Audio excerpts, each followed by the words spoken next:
Chapter 3, Multiple Choice Questions. 1.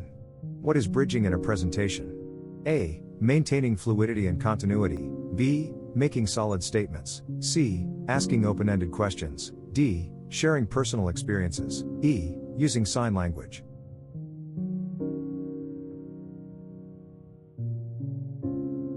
Explanation. Bridging in a presentation refers to maintaining fluidity and continuity. 2. How can bridging questions help in a conversation? A. By acting as an interrogation. B. By encouraging short answers. C. By providing solid statements. D. By prolonging the conversation. E. By fostering meaningful dialogue.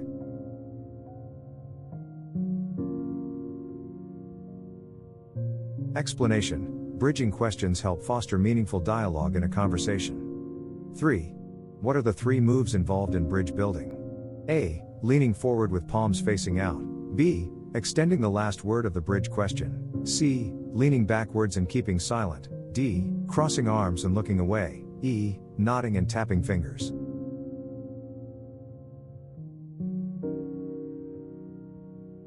Explanation. The 3 moves involved in bridge building are leaning forward with palms facing out, extending the last word of the bridge question, and leaning backwards while keeping silent. 4. What is the purpose of leaning forward with palms facing out during a conversation? A. To show aggression. B. To express dominance. C. To encourage the other person to speak. D. To demonstrate disinterest. E. To convey impatience.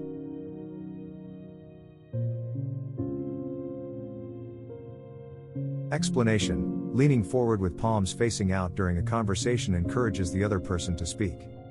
5. Why is nodding considered an effective tool of persuasion? A. It signifies disagreement. B. It conveys confusion. C. It demonstrates disengagement. D. It shows agreement. E. It indicates uncertainty.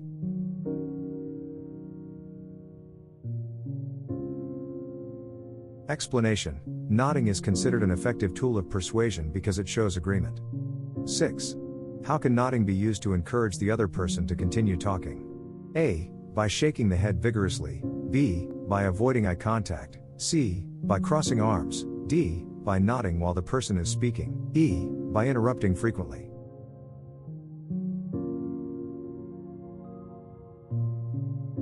Explanation. Nodding while the person is speaking encourages them to continue talking. 7. What percentage of information stored in the brain during face-to-face conversation comes from the eyes? A. 87%, B. 9%, C. 4%, D. 25 to 30%, E. 100%. Explanation. Approximately 87% of information stored in the brain during face-to-face conversation comes from the eyes. 8. How can maintaining eye contact during a presentation enhance customer attention? A. By avoiding eye contact. B. By focusing on visual presentations only. C. By looking down at notes frequently. D. By pointing the pen at the customer's eyes. E. By speaking without making eye contact.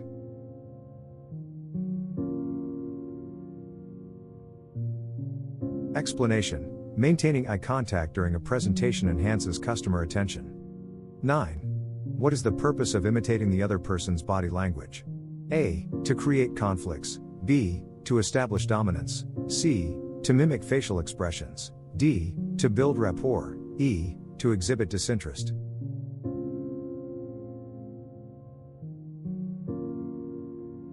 Explanation. Imitating the other person's body language helps in building rapport. 10. How does imitating the other person's body language make them feel? A. Uncomfortable. B. Confused. C. Disrespected. D. Valued and understood. E. Annoyed.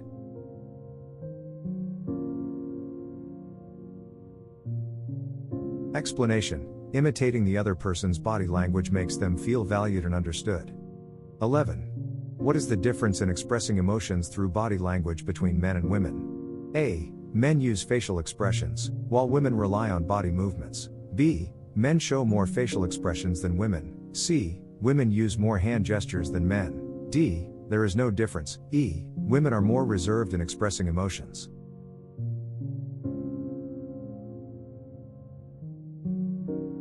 Explanation. Women use more hand gestures than men in expressing emotions through body language. 12. Which body posture indicates confidence and assertiveness? A. Slouching with crossed arms. B. Leaning backward with arms open. C. Standing straight with hands on hips. D. Sitting with legs crossed. E. Leaning forward with hands in pockets.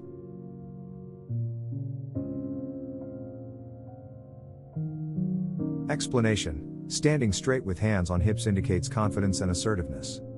13. What does crossing the arms during a conversation usually indicate? A. Openness and receptivity. B. Boredom or disinterest. C. Confidence and engagement. D. Friendliness and approachability. E. Agreement and acceptance.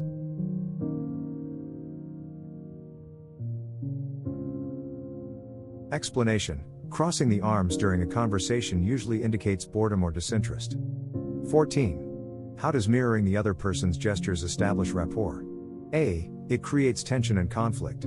B. It shows disagreement. C. It conveys disinterest. D. It demonstrates empathy and similarity. E. It leads to confusion.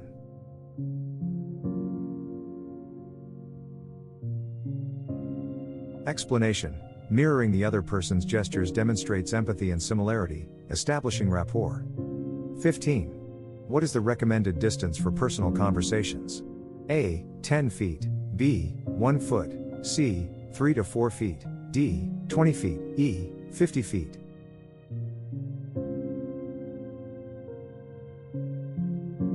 Explanation. The recommended distance for personal conversations is 3 to 4 feet. 16. How does personal space vary across different cultures? A. It remains constant. B. It depends on the topic of conversation. C. It is irrelevant in communication. D. It varies significantly. E. It is determined by gender.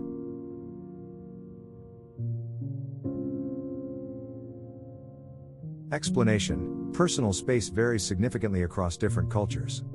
17. What is the impact of a firm handshake in a professional setting? A. It is considered rude. B. It conveys weakness. C. It demonstrates confidence and sincerity. D. It shows disrespect. E. It is irrelevant in professional settings.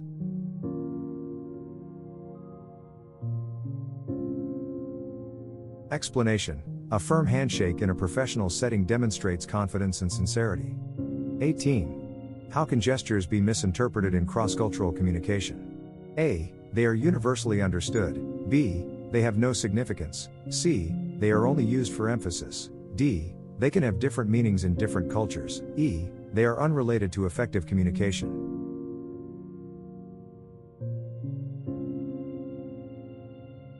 Explanation. Gestures can have different meanings in different cultures, leading to misinterpretation in cross-cultural communication. 19. What is the impact of using excessive hand gestures in a presentation? A. It enhances clarity. B. It conveys confusion. C. It increases engagement. D. It adds credibility. E. It distracts the audience.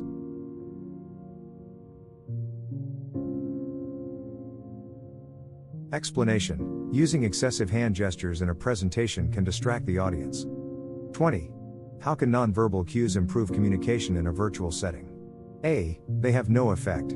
B. By focusing on written messages only. C. By using emojis. D. By using appropriate facial expressions and body language. E. By using automated voice recordings.